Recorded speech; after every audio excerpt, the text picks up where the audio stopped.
सत श्री अकाल दोस्तों, प्यार भरी फतेह कबूल करे एक बार फिर तो तुहाडा साडे चैनल स्वागत है। तुसीं जुड़ गए हो तीर्थ वर्ल्ड दे नाल। अज तुहानूं असीं लैके चलांगे सन 1962 दे विच, जदों भारत ते चीन की जंग हुंदी है। इस जंग दे विच भारत नूं हार दा मूँह देखना पैंदा ते इस हार दे पिछे कारण की सी, साडे नौजवान किन्नी क बहादरी लड़े, किन्नियां दी शहादत होई ते इस जंग लई जिम्मेवार कौन सी ते उस स्थिति विच भारत कित्थे खड़ा सी ते उस तो बाद फिर पाकिस्तान का किद्दां चेहरा आया कि असी इंडिया ते भारत ते हमला करिए। आओ इस वीडियो में देखते हैं तो वीडियो के कमेंट बॉक्स में अपने विचार जरूर साझे करें। 1962 के युद्ध में भारत की हार हुई।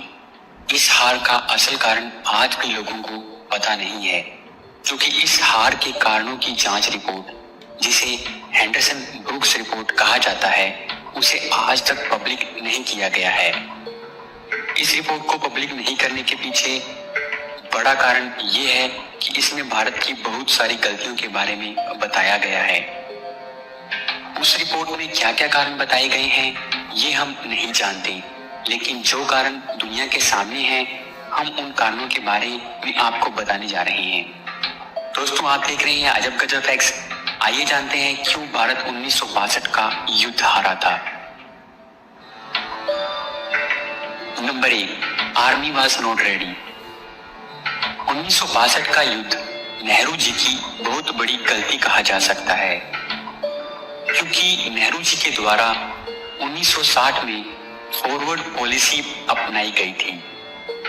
इस पॉलिसी के तहत भारत ने अक्साई चीन और अरुणाचल प्रदेश में अपनी चौकियां बनानी शुरू कर दी थी, जबकि चीन इन दोनों क्षेत्रों पर अपना दावा करता था।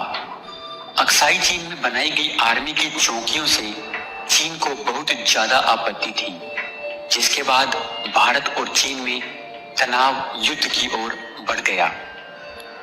नेहरू जी ने इस पॉलिसी को अपना लिया, लेकिन भारत की आर्मी चीन को युद्ध के लिए ललकारने जैसी स्थिति में नहीं थी।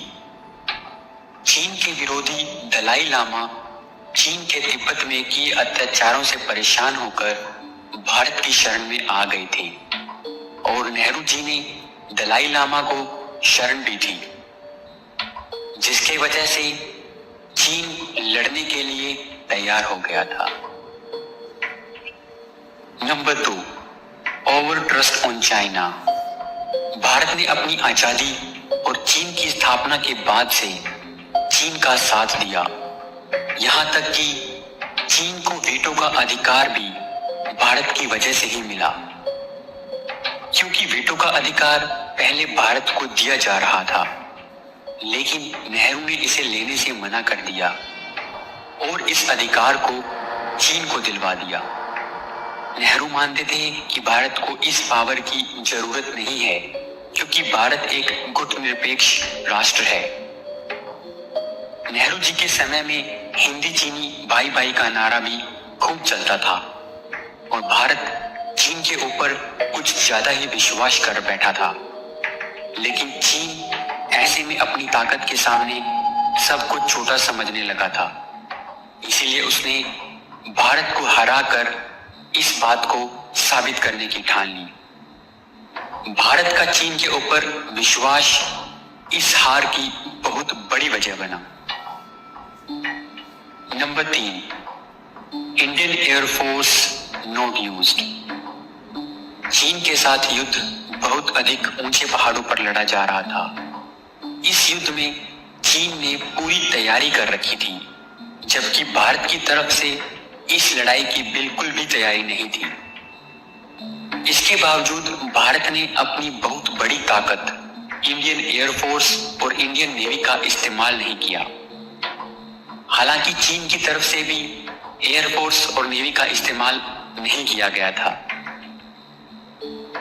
उस वक्त भारत के नेताओं की सोच ये थी कि अगर भारत एयरफोर्स और नेवी का इस्तेमाल करेगा तो चीन भी एयरफोर्स का इस्तेमाल कर सकता है, जिसमें चीन के प्लेन्स भारत के शहरों पर भी बम गिरा सकते हैं। इस लड़ाई में आम नागरिकों को बचाने के लिए सैनिकों की बलि दी जाती रही और भारत सरकार का ये फैसला बहुत गलत साबित हुआ। Number 4, weak leadership. इस लड़ाई में हार की बहुत बड़ी वजह कमजोर पॉलिटिकल लीडरशिप को भी माना जाता है। जवाहरलाल नेहरू ने उस वक्त के रक्षा मंत्री कृष्णा मेनन पर बहुत अधिक भरोसा किया। युद्ध की स्थिति में सही फैसला नहीं ले पाने के कारण भारत को चीन के साथ लड़ाई में हार का मुंह देखना पड़ा।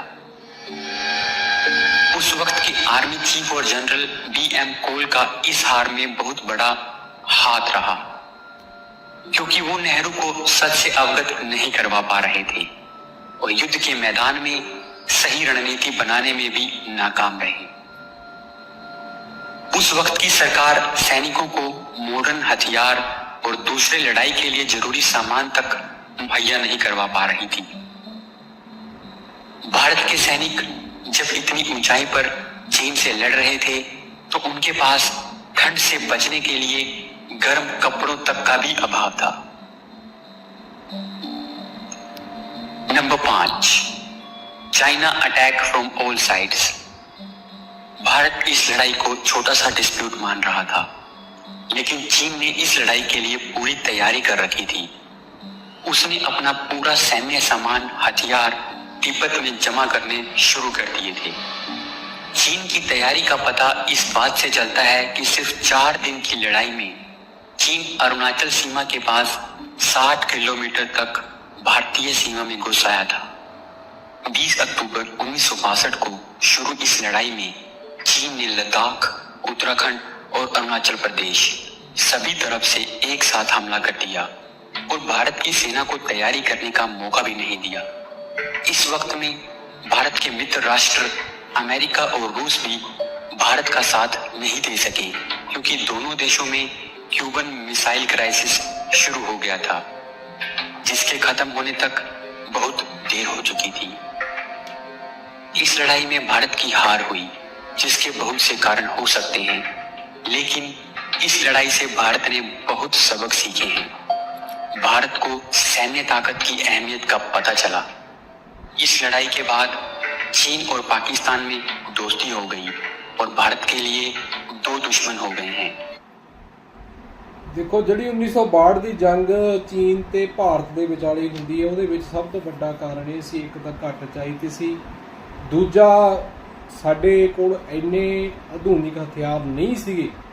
ਉਸ ਟਾਈਮ ਪੋਲੀਟੀਕਲ ਜੋ ਪਾਰਟੀਆਂ ਸੀ ਉਹਨਾਂ ਦੀ, ਚਾਹੇ ਤੁਸੀਂ ਨਾਕਾਮੀ ਕਹਿ ਲਓ ਜਾਂ ਫਿਰ ਸਾਡੇ ਜਵਾਨਾਂ ਕੋਲ ਉਹੋ ਜਿਹੇ ਹਥਿਆਰ ਨਹੀਂ ਸੀ ਜੋ ਚੀਨ ਦਾ ਮੁਕਾਬਲਾ ਕਰ ਸਕਦੇ ਸੀ। ਹਵਾਈ ਜਹਾਜ਼ਾਂ ਰਾਹੀਂ ਹਮਲਾ ਨਹੀਂ ਕੀਤਾ ਗਿਆ, ਨਾ ਚੀਨ ਵੱਲੋਂ ਨਾ ਭਾਰਤ ਵੱਲੋਂ, ਪਰ ਜ਼ਿੰਮੇਵਾਰ ਲੀਡਰਸ਼ਿਪ ਸੀ, ਕਮਜ਼ੋਰ ਲੀਡਰਸ਼ਿਪ ਸੀ, ਜਿਹੜੇ ਸਹੀ ਨਿਰਣਾ ਨਹੀਂ ਲੈ ਸਕੇ। ਤੇ 1962 ਦੇ ਵਿੱਚ ਪਰ ਸਾਡੇ ਭਾਰਤੀ ਜਵਾਨਾਂ ਦਾ ਜਿਗਰਾ ਬਹੁਤ ਵੱਡਾ ਸੀ, ਹੌਸਲਾ ਬਹੁਤ ਵੱਡਾ ਸੀ। ਚੀਨ ਬਲਕਿ ਪੂਰੀ ਤਿਆਰੀ ਨਾਲ ਹਮਲੇ ਦੀ ਤਿਆਰੀ ਕਰ ਚੁੱਕਾ ਸੀ, ਪਰ ਭਾਰਤ ਇਸ ਹਮਲੇ ਲਈ ਤਿਆਰ ਨਹੀਂ ਸੀ, ਕਿਉਂਕਿ ਭਾਰਤ ਨੂੰ ਅੰਦਾਜ਼ਾ ਨਹੀਂ ਸੀ ਕਿ ਚੀਨ ਇਸ ਕਦਰ ਸਾਡੇ ਤੇ ਹਮਲਾ ਕਰੂਗਾ। ਫਿਰ ਵੀ ਸਾਡੇ ਭਾਰਤੀ ਨੌਜਵਾਨਾਂ ਨੇ ਆਪਣੇ ਦੇਸ਼ ਲਈ, ਆਪਣੀ ਭਾਰਤ ਭੂਮੀ ਲਈ ਆਪਣੀਆਂ ਸ਼ਹਾਦਤਾਂ ਦਿੱਤੀਆਂ ਤੇ ਆਪਣੇ ਆਪ ਨੂੰ ਇਸ ਦੇਸ਼ ਲਈ ਕੁਰਬਾਨ ਕਰ ਦਿੱਤਾ। ਸੋ ਅੱਜ ਵੀ ਜਿੱਥੇ ਸਾਡੇ ਸ਼ਹੀਦਾਂ ਨੂੰ ਯਾਦ ਕਰਦੇ ਹਾਂ ਅਸੀਂ ਸਾਡੇ ਮੁਲਕ ਨੂੰ ਬਚਾਉਣ ਲਈ, ਉੱਥੇ ਦੇਸ਼ ਨੂੰ ਇਹਨਾਂ ਸ਼ਹੀਦਾਂ ਦੀ ਜ਼ਰੂਰਤ ਵੀ ਆ ਤੇ ਇਹਨਾਂ ਸ਼ਹੀਦਾਂ ਦੇ ਪਰਿਵਾਰਾਂ ਨੂੰ ਸਾਂਭਣ ਦੀ ਵੀ ਜ਼ਰੂਰਤ ਆ। ਇਹਨਾਂ ਲੀਡਰਸ਼ਿਪ ਜੋ ਲੀਡਰ ਨੇ, ਇਹਨਾਂ ਨੂੰ ਵੀ ਇਹ ਚਾਹੀਦਾ ਕਿ ਅਸੀਂ ਸ਼ਹੀਦਾਂ ਦੇ ਪਰਿਵਾਰਾਂ ਨੂੰ ਸਾਂਭੀਏ, ਜਿਨ੍ਹਾਂ ਨੇ ਭਾਰਤ ਦੇ ਵਿੱਚ 1962 ਦੀ ਜੰਗ ਚੀਨ ਨਾਲ ਲੜੀ, ਜੋ ਸ਼ਹੀਦ ਹੋਏ। ਭਾਵੇਂ ਅਸੀਂ ਉਹ ਜੰਗ ਨਹੀਂ ਜਿੱਤ ਸਕੇ, ਪਰ ਸਾਡੇ ਜੋ ਸ਼ਹੀਦ ਸੀ ਉਹਨਾਂ ਨੇ ਸਾਡੇ ਦਿਲਾਂ ਨੂੰ ਜ਼ਰੂਰ ਜਿੱਤਿਆ। ਇੰਨੇ ਘੱਟ ਹਥਿਆਰਾਂ ਨਾਲ ਲੜਨਾ, ਇੰਨੇ ਘੱਟ ਹਥਿਆਰਾਂ ਨਾਲ, ਉਹ ਵੀ ਜਦੋਂ ਆਧੁਨਿਕ ਹਥਿਆਰ ਨਾ ਹੋਣ, ਫਿਰ ਵੀ ਚੀਨ ਦਾ ਸਾਹਮਣਾ ਬੜਾ ਡਟ ਕੇ ਕੀਤਾ। ਸੋ ਭਾਰਤੀ ਜਵਾਨਾਂ ਨੂੰ ਸਲੂਟ ਆ, ਸਲਾਮ ਆ, ਤੇ ਉਹਨਾਂ ਸ਼ਹੀਦ ਸੂਰਬੀਰਾਂ ਨੂੰ ਕੋਟ-ਕੋਟ ਪ੍ਰਣਾਮ ਆ, ਜਿਨ੍ਹਾਂ ਨੇ ਸਾਡੇ ਮੁਲਕ ਲਈ ਆਪਣਾ ਆਪ ਵਾਰ ਦਿੱਤਾ, ਤੇ ਉਹਨਾਂ ਦੇ ਪਰਿਵਾਰਾਂ ਨੂੰ ਵੀ ਨਤਮਸਤਕ ਹੋਇਆ। ਸੋ ਵੀਡੀਓ ਦੇ ਕਮੈਂਟ ਬਾਕਸ ਵਿੱਚ ਇੰਡੀਅਨ ਆਰਮੀ ਜ਼ਰੂਰ ਲਿਖਿਓ ਤੇ ਆਪਣਾ ਪਿਆਰ ਇਸ ਤਰ੍ਹਾਂ ਹੀ ਦਿੰਦੇ ਰਹੋ। ਸਤਿ ਸ੍ਰੀ ਅਕਾਲ।